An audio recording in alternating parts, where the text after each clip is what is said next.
Uma antologia de leituras das palavras de Deus Todo-Poderoso.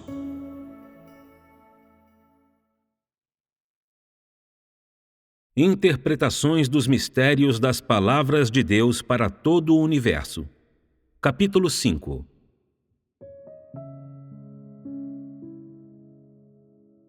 Quando Deus faz exigências aos humanos que lhes são difíceis de explicar, e quando as suas palavras atingem diretamente o coração humano e as pessoas oferecem seu coração sincero para que ele desfrute, Deus então lhes dá a chance de ponderar, tomar uma decisão e buscar uma senda para a prática. Dessa forma, todos aqueles que são o seu povo irão, uma vez mais, com os punhos cerrados em determinação, oferecer todo o seu ser a Deus. Alguns, talvez, façam um plano e estabeleçam uma programação diária enquanto se preparam para se mobilizar para trabalhar com afinco, dedicando seu tanto de vigor ao plano de gerenciamento de Deus, a fim de lhe trazer glória e acelerá-lo rumo à sua conclusão. Só quando as pessoas estiverem abrigando essa mentalidade, mantendo essas coisas intimamente em sua mente enquanto realizam suas tarefas, enquanto conversam e enquanto trabalham, Deus começa a falar outra vez. A voz do meu espírito é uma expressão da totalidade do meu caráter. Vocês entendem? Quanto mais determinados os seres humanos estiverem, mais desesperadamente ansiarão compreender a vontade de Deus e mais sinceramente ansiarão que Deus lhes faça exigências. Por essa razão, Deus dará às pessoas o que elas querem, tirando vantagem dessa oportunidade para transmitir suas palavras, há muito prontas para os recônditos mais íntimos de seu ser. Embora essas palavras possam parecer um pouco duras ou ásperas, para a humanidade elas soam doces, sem comparação. De repente, seu coração floresce de alegria, como se ela estivesse no céu ou tivesse sido transportada para outro reino. Um verdadeiro paraíso da imaginação, onde os afazeres do mundo exterior já não afetam a humanidade.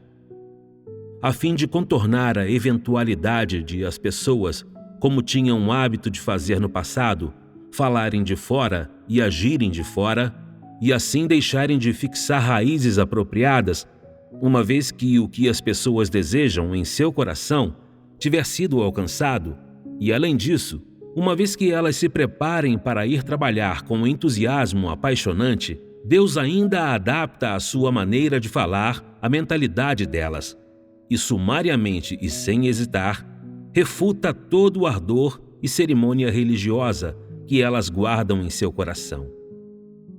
Como Deus disse: vocês viram genuinamente a importância presente aqui? Seja antes ou depois de tomarem sua decisão em relação a alguma coisa, os humanos não colocam grande importância no conhecer a Deus em suas ações ou em suas palavras, mas em vez disso, continuam ponderando a pergunta: o que eu posso fazer para Deus? Essa é a questão-chave. É por isso que Deus diz: e se atrevem a chamar a si mesmos de meu povo na minha cara, vocês não têm vergonha, muito menos senso algum. Assim que Deus profere essas palavras, as pessoas imediatamente recobram sua compreensão e, como se levassem um choque elétrico, se apressam em recolher as mãos para a segurança de seu peito, profundamente temerosas de provocar a ira de Deus pela segunda vez.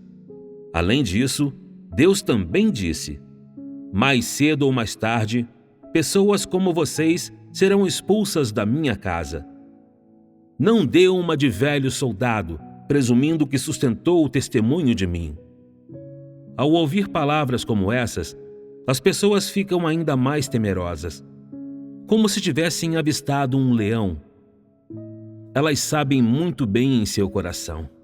Não desejam ser devoradas pelo leão, enquanto, por outro lado, não têm ideia de como escapar. Nesse exato momento, o plano dentro do coração humano se esvai, sem vestígio, inteira e completamente. Através das palavras de Deus, sinto como se eu pudesse ver todos os aspectos da vergonha da humanidade.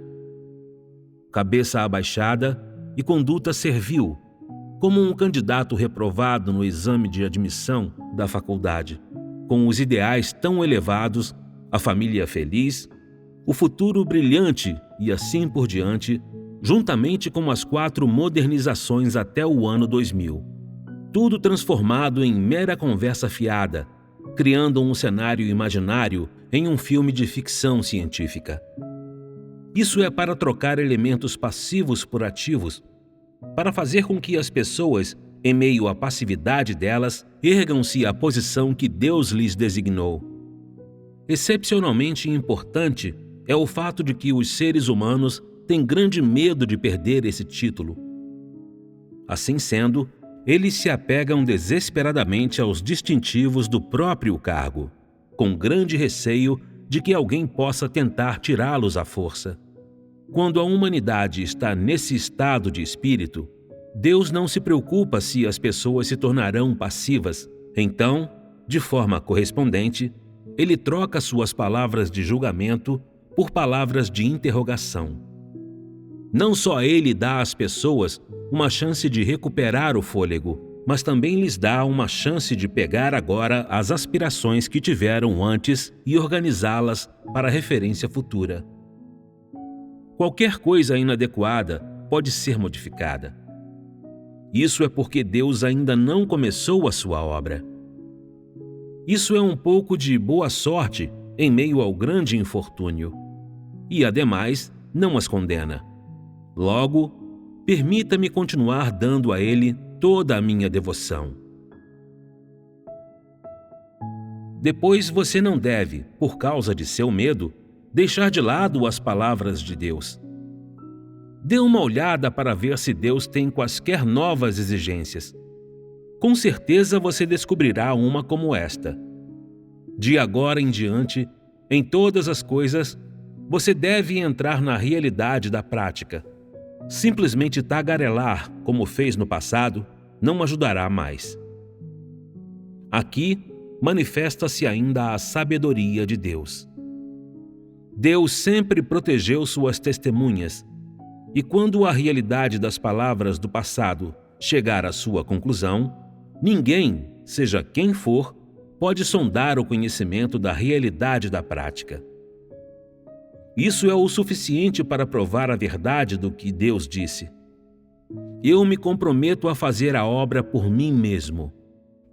Tem a ver com o verdadeiro significado da obra na divindade e também com a razão de que a humanidade, após ter alcançado um novo ponto de início, ainda é, todavia, incapaz de sondar o verdadeiro significado das palavras de Deus. Isso se dá porque, no passado, a grande maioria das pessoas aderiu à realidade das palavras de Deus, enquanto hoje elas não têm pistas sobre a realidade da prática. Compreendem somente os aspectos superficiais dessas palavras, mas não a essência delas. Ainda mais importante é porque, hoje, na edificação do reino, ninguém é permitido a interferir, mas somente a obedecer ao mando de Deus como autômato. Lembre-se bem disso. Todas as vezes que se refere ao passado, Deus começa a falar sobre a situação real de hoje.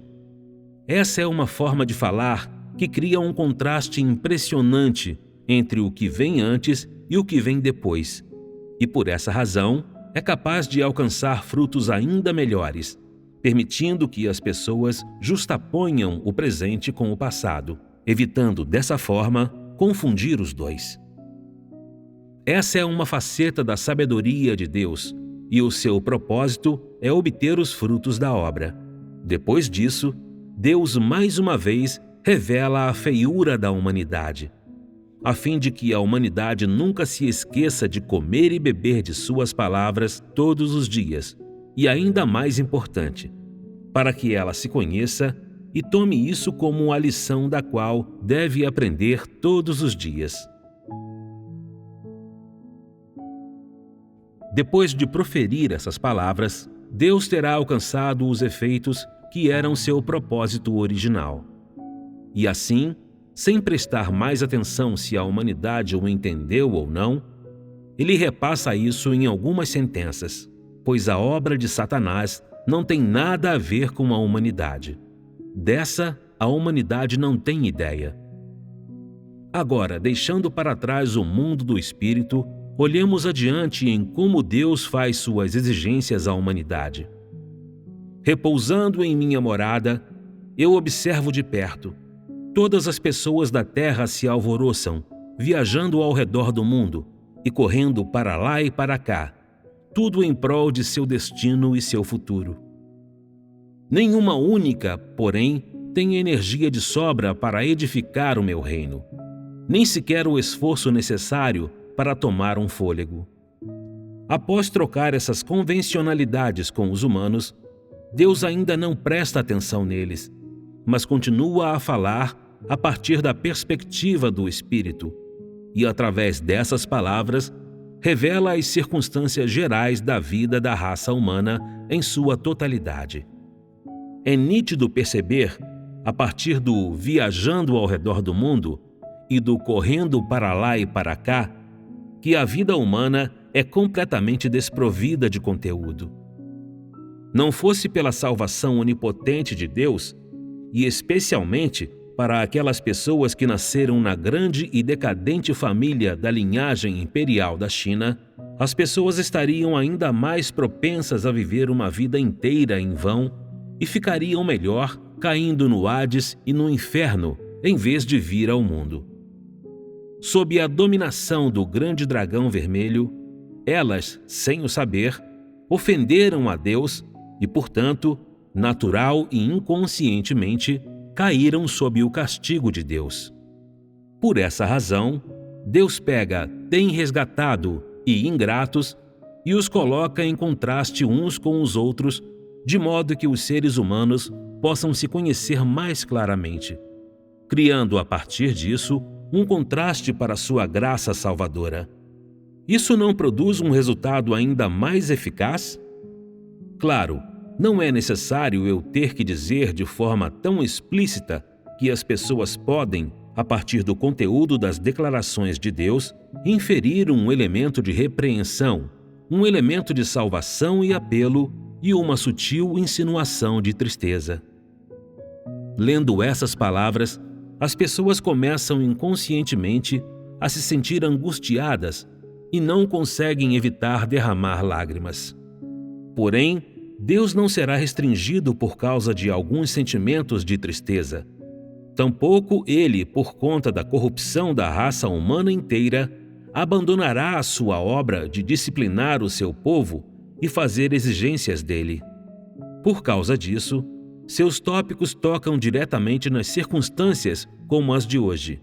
E, além do mais, ele proclama para a humanidade a majestade de seus decretos administrativos para que seu plano continue a progredir. É por isso que, dando sequência a isso com toda a devida velocidade e malhando enquanto o ferro está quente, Deus promulga, nesta conjuntura crítica, uma constituição para os tempos. Uma constituição que os humanos precisam ler, prestando atenção cuidadosa em cada cláusula, antes que possam entender a vontade de Deus. Não há necessidade de ir mais além nisso agora. As pessoas simplesmente precisam ler com mais atenção. Hoje vocês, este grupo de pessoas aqui, são os únicos que podem ver de verdade as palavras de Deus. Ainda assim, ao conhecer a Deus, as pessoas de hoje ficaram muito atrás de qualquer pessoa de eras passadas. Isso deixa suficientemente claro quanto esforço Satanás tem investido nas pessoas no decorrer desses milhares de anos, bem como até que ponto ele corrompeu a humanidade. A um grau tão grande que, apesar das muitas palavras que Deus proferiu, a humanidade ainda nem entende nem o conhece, mas em vez disso, ousa levantar-se e opor-se a ele publicamente. E assim, com frequência, Deus mantém as pessoas das eras passadas como comparação para as pessoas de hoje, para dar a essas últimas, insensatas e obtusas como são, pontos de referência realistas. Porque os seres humanos não têm conhecimento de Deus e porque eles carecem de fé genuína nele, Deus sentenciou a humanidade a carecer de qualificações e razão. Ele, portanto, de novo e de novo, mostrou tolerância às pessoas e lhes deu salvação. Uma batalha é travada ao longo dessas linhas no reino do Espírito. É a vã esperança de Satanás corromper a humanidade, a certo grau, tornar o mundo abominável e maligno, e então arrastar as pessoas para a lama com ele e destruir o plano de Deus. No entanto, o plano de Deus não é transformar toda a humanidade em pessoas que o conheçam, mas sim escolher uma parte para representar o todo, deixando o resto como produto residual, como bens defeituosos a serem jogados no monte de lixo. Assim, embora do ponto de vista de Satanás, tomar posse de alguns indivíduos possa parecer uma excelente oportunidade para destruir o plano de Deus, o que um simplório como Satanás poderia saber da intenção de Deus? É por essa razão que Deus disse muito tempo atrás: eu encobri o meu rosto para evitar olhar para este mundo. Nós sabemos um pouco sobre isso, e Deus não pede que os seres humanos sejam capazes de fazer alguma coisa. Antes, Ele quer que reconheçam que o que Ele faz é milagroso e insondável e que o tenham em reverência em seu coração. Se, como os humanos imaginam, Deus fosse castigá-lo sem se importar com as circunstâncias, então o mundo inteiro, há muito, teria perecido. Isso não teria equivalido a cair direto na armadilha de Satanás? E por isso, Deus simplesmente usa as suas palavras para alcançar os frutos que ele tem em mente. Mas raramente existe o advento dos fatos. Isso não é um exemplo de suas palavras. Se eu não tivesse pena da falta de qualificações, razão e percepções de vocês, todos pereceriam em meio ao meu castigo, extinguidos da existência. Contudo, até que minha obra na terra tenha acabado, eu permanecerei tolerante com a humanidade?